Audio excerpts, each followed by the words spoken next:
Вярно.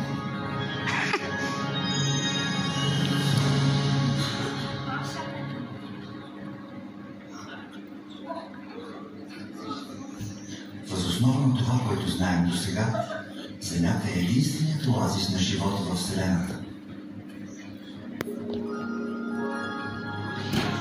В продължение на стотици хиляди години тя осигурява подслон и уникални условия за развитие. Човешката цивилизация е развила изключителни способности да въздейства върху околната среда. Затова е отговорността да я пазим и съхраняваме е наша.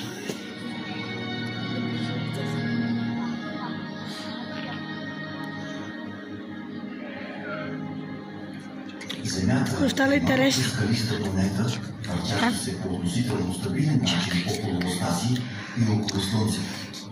Тя е достатъчно голяма, за да поддържа значителна атмосфера.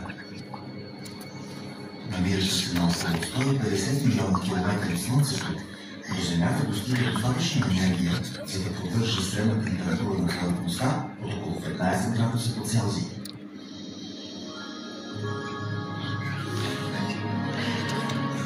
Това позволява наличието на огромни количества вода в течна форма.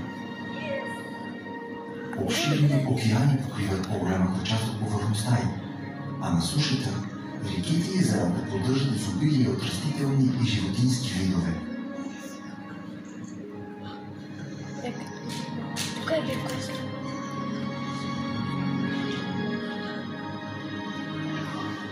Водата е най-добрият разтворител на органични съединения, които образуват сложни въглеродородни молекули. Те от своя страна стоят в основата на всеки